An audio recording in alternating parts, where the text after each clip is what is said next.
Hello, class, and welcome to our lecture on team building. Team building is often viewed as a soft skill that is difficult to document scientifically. However, researchers at MIT have developed a wireless sensor technology utilizing a badge that is able to capture 100 data points a minute, identifying the it factor associated with team building to be measured. The badge data points, known as sociometrics, measures how people interact with each other, voice tone, physical gestures, amount of talking, the amount of listening and interrupting, and the levels of extroversion and empathy that they express. Utilizing these measures, the MIT researchers were able to identify communication patterns common to successful teamwork. Their research in many different work environments found little variation in the fact that balanced communications was the key to strong teamwork. The research found several key elements that make up balanced communications on a team. First is the energy of the team communications, in other words, the number and nature of the exchanges between team members. The research found that the most valuable communication method is face to face. Communications using technology was found to be valuable as well, but the value declined with the more people involved in the communication. So one on one using video conferencing or phones was the most valuable, and it kind of declined as the number of participants increased, which for those of you who have been on a conference call probably don't find that very surprising. The second element is engagement, which is defined as the distribution of energy among team members. If all team members have relatively equal levels of energy, then the engagement is strong. The more removed teams are from each other and less engaged, the poorer the decisions ended up being in this research. The third critical element is exploration, representing the communication team members engage in outside the team environment. The research determined that successful teams must engage in both exploration for discovery and then integrating the findings of that exploration into the team in order to be highly successful. Beyond these three critical factors, there were some additional elements that support strong team building. First, face-to-face communications was a critical element of performance, although there was a balance that needed to be struck, as too much face-to-face communications could drive performance down. High-performing teams had a strong balance, 50-50, of listening and speaking across individual team members. So there needed to be a balance with each individual person on the team in terms of speaking and listening. The data also indicated that side exchanges, commonly viewed as distracting to the team environment, actually enhance team performance. So while we may at times find side conversations distracting, the research actually showed that these side conversations helped move the team performance along.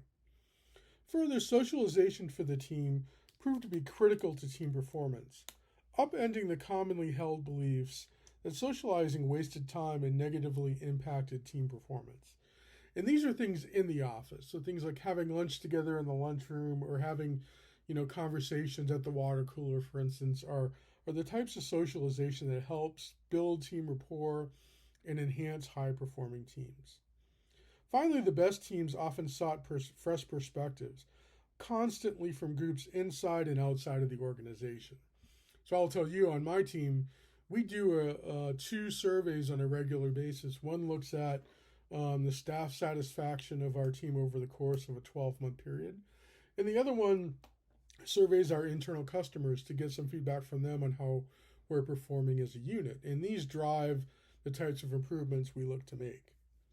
The surprisingly overarching conclusion to this research is that high-performing teams are tied more to the successful communication patterns of the team members, rather than the intelligence and individual accomplishments of team members themselves. So in other words, you can have the best educated, the most accomplished people on the team, but if they're not communicating effectively with each other, that's going to undermine team performance. The research also helps to characterize the ideal team player, or the charismatic connector as they described these individuals. And there are 5 characteristics that make up the ideal team member.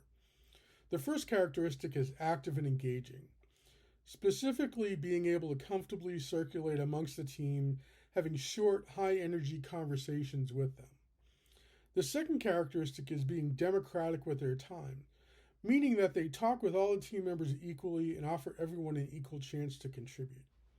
The third characteristic is being comfortably engaging all team members. This doesn't necessarily mean extroversion, although being extroverted can lend itself to this characteristic. But having a certain comfort level and talking to all your teammates is a key quality for an ideal team member. The fourth characteristic is energized listening, whereby this team member listens more than they talk, but they're also very engaged in the conversation.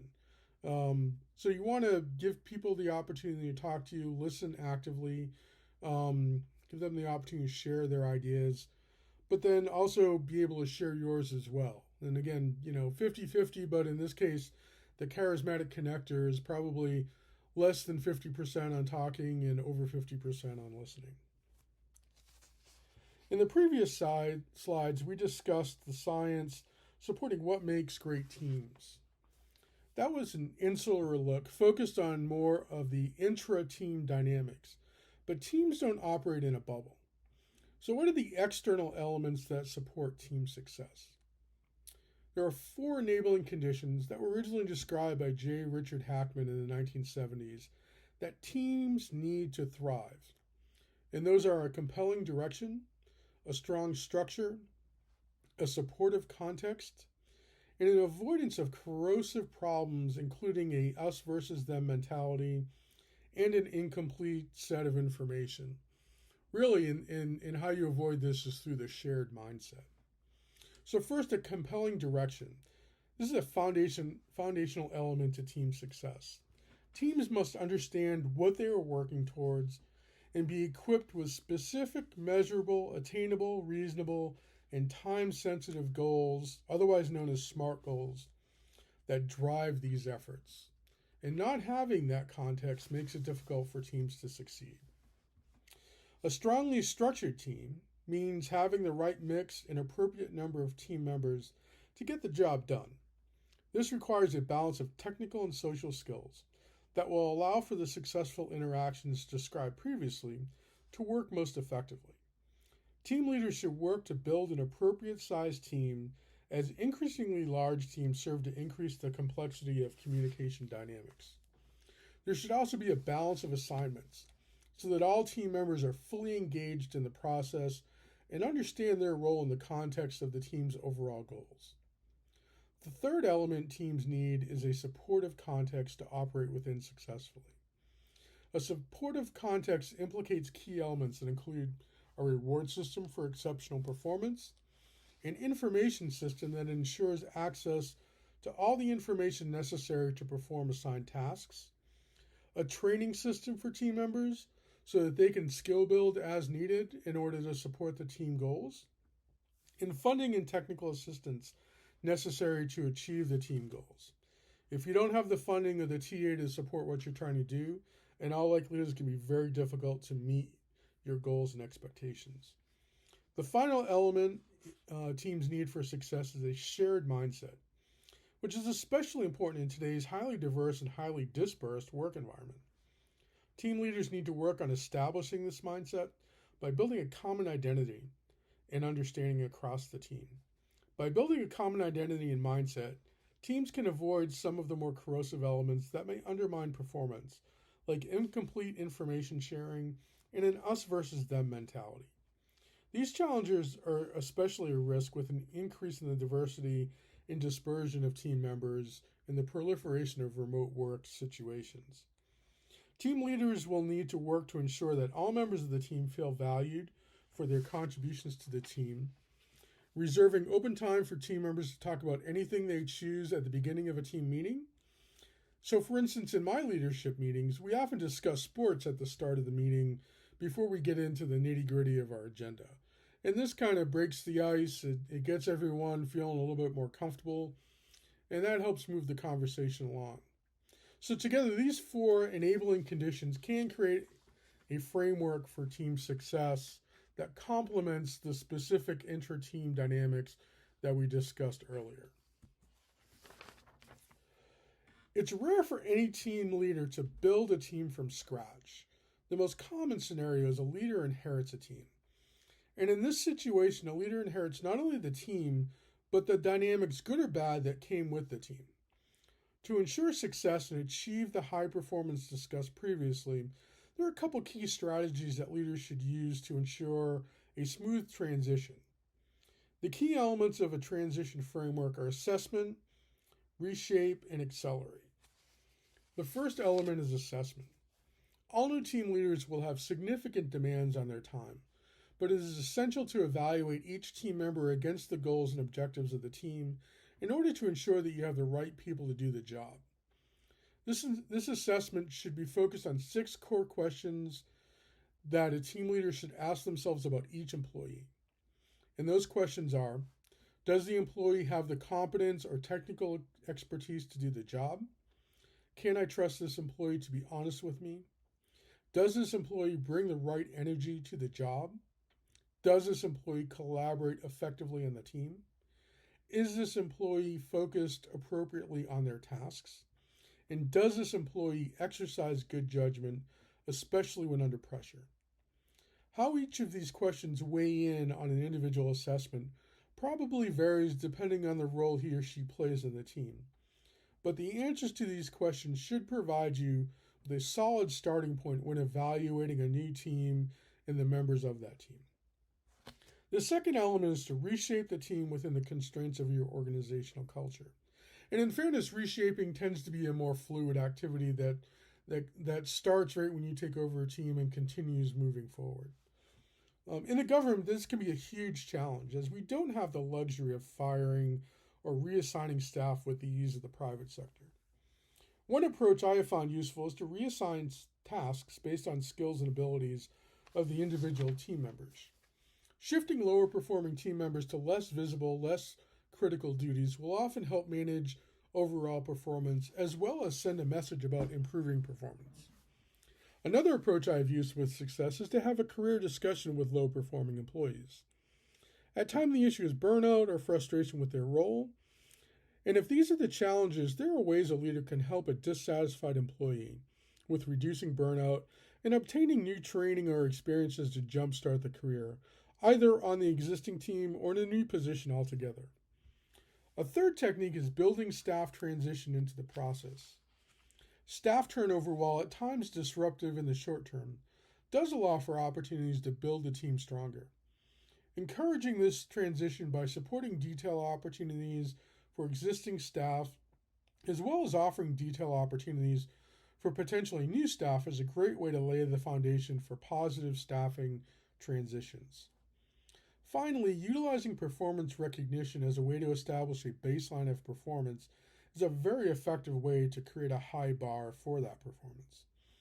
We incorporate a monthly and quarterly approach to recognizing our staff, full-time staff as well as contractors, with an appropriate and standard recognition system for their respective staffing category. The final element that a new leader needs to address is alignment. To ensure appropriate alignment, all team members must agree to the answers on the following questions. Number 1, what will we accomplish? In other words, what is our mission, goals, and metrics? Number 2, why should we do it? In other words, what is our team vision, and what are the incentives that we have to do this work? Number 3 is how will we do it? In this instance, we're talking about documenting team strategy in the context of a larger organization and coming to an agreement on what we feel is the appropriate role that we should play. And then finally, who will do it? And this is the identification and assignment of individual roles and responsibilities that will collectively contribute to the success of the team. When I assumed my current team 5 years ago, I spent the first year in the assessment and reshape phase, allowing for the dust of our leadership transitions to settle and allow for some natural staffing transition to occur. Once complete, me and my leadership team held a formal team strategic planning session where we worked to align our team efforts appropriately. Over this time, the reshaping happened continuously, with people transitioning in and out of the team based on the new leadership and the new alignment established for the team. While staffing transitions can be a bit unsettling, The end result is a strong commitment from the team as a whole towards the goals and objectives that we have collectively agreed that will be ours as a team. Now let's talk a little bit about teamwork in a remote environment. The COVID pandemic has driven home the challenges of working remotely for many people. However, remote working has been growing more and more prevalent in recent times. In 2018, Gallup and the Bureau of Labor Statistics estimated that 22% of Americans worked from home and 50% were involved in some level of remote or virtual teamwork. In fact, pre-pandemic, everyone on my team generally worked at least 2 days a week from home. The shift to a remote working environment poses some challenges to team dynamics, as we have noted previously, and will likely present a growing challenge for leaders in the coming decades as its prevalence grows. As I noted initially in this presentation, communications is the key to high-performing teams. Yet a remote environment can present challenges to effective communications, with some of these challenges associated with delayed responses, misinterpreted tone of text and emails, and the confusion often associated with electronic communications. The challenge for leaders is to overcome these remote environments and adapt.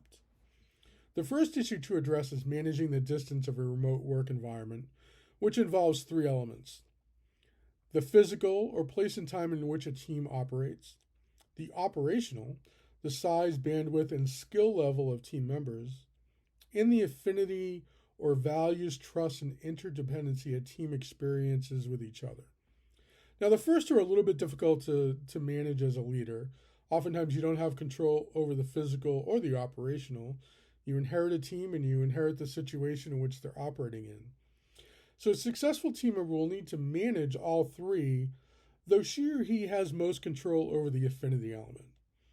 And for this element, a leader should try to maximize the use of video calling rather than email and texts. And this serves as a proxy for face-to-face communications, which are often preferred in the work environment. So again, this allows for more face-to-face engagements, even if it is remote, and also work to incorporate remote team building activities into these video conferencing. So for instance, we often include online trivia when we meet remotely as a way to socialize and build camaraderie on the team. The remote team should also look to establish some best practices to guide their engagement. Recognize the challenges of e-communications and strike a balance between brevity and clear communications. In other words, avoid placing your team members in the position of trying to interpret your message by giving them clear direction. Also, control your digital engagement with your team so you don't bombard them with the same message over multiple communication vehicles. Hitting them with an avalanche of messages on the same topic, email, text messages, voicemail, will just cause frustration amongst the team members. So pick one and use it and be consistent about that. And then finally, create new communication norms for your team. For instance, if an email is sent that is purely for situational awareness and requires no action or response, then label it FYSA, for your situational awareness. And that will automatically tell the recipient that I may not need to look at this right away, that I can put this aside for some other pressing matters and get back to it later. So using some of those acronyms helps with that, and we do that quite a bit here at CDC. Also, this helps your teammates manage the flood of e-communications that they're dealing with in a remote work situation. And this helps them maintain a level of efficiency and ensures high performance on their part. So again, it's a give and take. Try to do the best you can supporting your team members. A final challenge you're likely to face as you advance up the leadership chain is managing your leadership team, the team within the team. In my case, I supervise an office of 21 people, but I only manage my immediate leadership team of 3, my deputy and my 2 team leads. The team leads handle the day-to-day staff supervision of 10 to 11 individuals respectively. One of the keys to effective team performance overall is to ensure that team leadership presents a united front on key team issues. In my case, we, my leadership team, spend a great deal of time engaging each other as a group and in one-on-one meetings to ensure that we present a united front to the overall office or team. This consistent and constant communication has developed a strong level of trust and confidence in each other that in turn gets transferred to the team through communications and our behaviors. In other words, we're leading by example. The lessons previously discussed most certainly apply to a team leadership group like the one I just described. It's just at a micro level. That said, it cannot be ignored that leaders must ensure that the needs of both the leadership team and the broader team are both met. And this is important for you to keep in mind as you move up the leadership chain. Before I end this presentation with my personal recipe for team building, I want to cover 5 elements that are common to high-performing teams. And not surprisingly, these elements reflect some of the things we've discussed previously.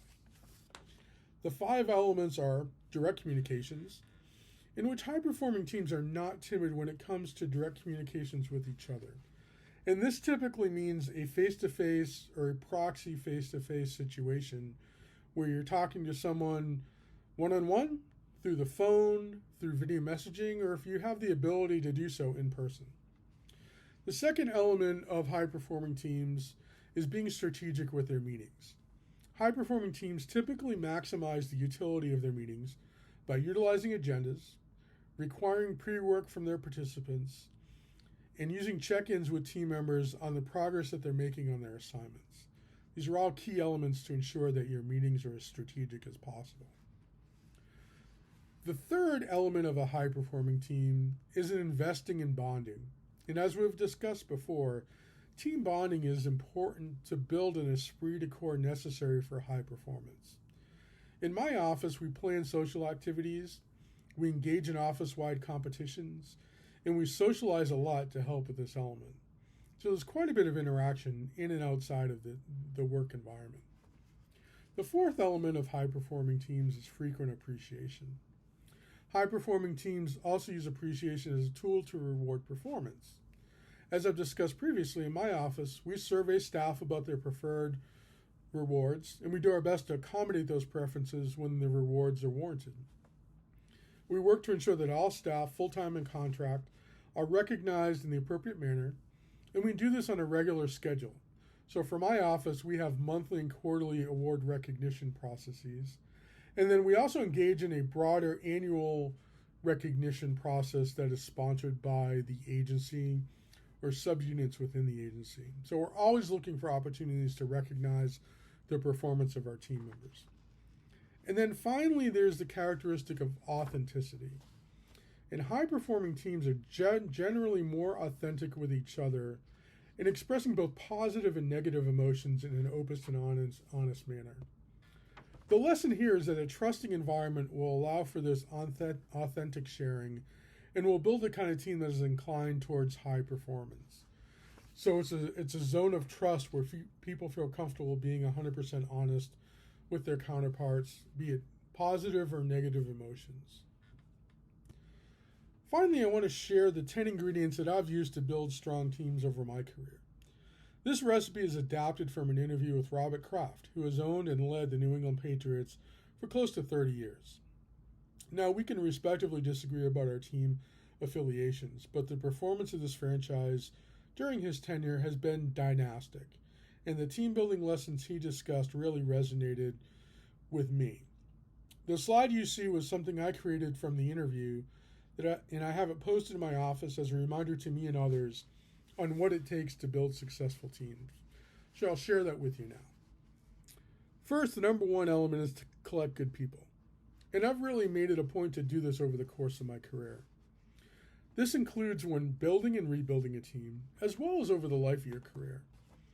Maintaining good relationships with former team members gives you both a sounding board to, as well as future team members should the opportunity present itself.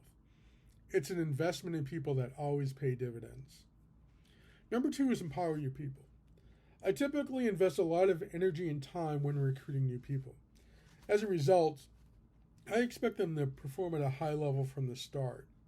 Now, that doesn't mean we don't onboard them and trade them as necessary, but it does mean that I don't micromanage and presume that my way is the best way.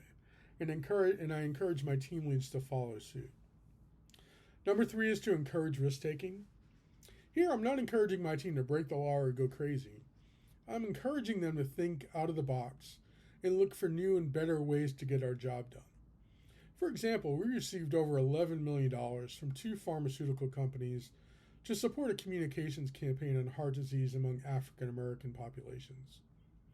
There are inherent risks with accepting non-governmental funds, but this is also a huge opportunity that allows us to expand the reach of our science into areas that we didn't necessarily have the funding for.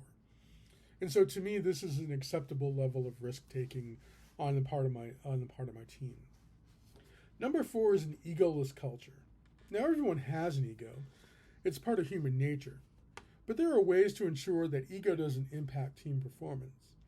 In my case, I prefer to give the spotlight to a member of my leadership team and our office so that they get face time with the powers that be and get credit for their work. I certainly represent my division to decision makers, but I want to ensure that when appropriate, my team has the same opportunity. Number 5 is creative thinking or innovation. Where the team can develop a new way of doing things or an innovative way to engage our customers, I want them to do it. Supporting this typically drags me out of my comfort zone a bit, but in the end, it will likely improve the overall performance of our team and the level of satisfaction our customers have with our performance. Number 6 is preparation. I expect myself and my team to be well prepared for any situation. There is not much luck, only those who are best prepared for opportunity. And this is an ongoing exercise for us. So for instance, right now, we are thinking about how best to communicate with a Republican-led Congress if midterm elections result in a change in leadership. So we're looking down the road a year to 18 months and trying to plan how we're going to engage them. And this is critical to the overall success of our division. Number 7 is to work hard. I expect my team to work hard on their assignments and provide value added to anything that they do. In my instance, our team works as part of a larger team, a division, and I want our work product to support the efforts of our scientists and program folks, and this is something that's stressed from day one with every member of my team. Number 8 is team first, and to me this means putting personal aspirations aside in support of team achievement. I recently presented an overview of our team activities over the last year. My focus was on what we accomplished as a unit, not what I accomplished as an associate director. There's a time and place for me to discuss my personal accomplishments, and that was not it. We win as a team and we fail as a team. We celebrate together and we correct and improve together as well. Number 9 is to manage change together. The last few years have been a great example of this, in that we've had to adjust to a 100% remote work situation since March of 2019. Some of the techniques described above for remote work were exactly what we used to maintain and build a cohesive team. The approaches we took were a group effort, with both leadership and team members suggesting ideas for managing a remote environment. We worked together without the ego of leadership to ensure we all succeeded in this new situation. Finally, number 10, a dash of luck. Now, I said preparation really supersedes luck, and generally that is true. However, there are occasions when you just get lucky and need to be prepared to take advantage of that. An excellent example of that is some personnel efforts that we have engaged in over the last year. We have been very lucky to have some exceptionally talented contractors and fellows on the team. And when vacancies occurred, we were able to take advantage of the personnel system to bring them on board as full-time employees, ensuring that our investment in them continued to benefit the team and the division as a whole. It's not often that we can do that, but when we see the opportunity to, we take advantage of it. So we were lucky to have good people as contractors and fellows, and we were well prepared to bring them on board as full-time employees when the opportunity presented itself.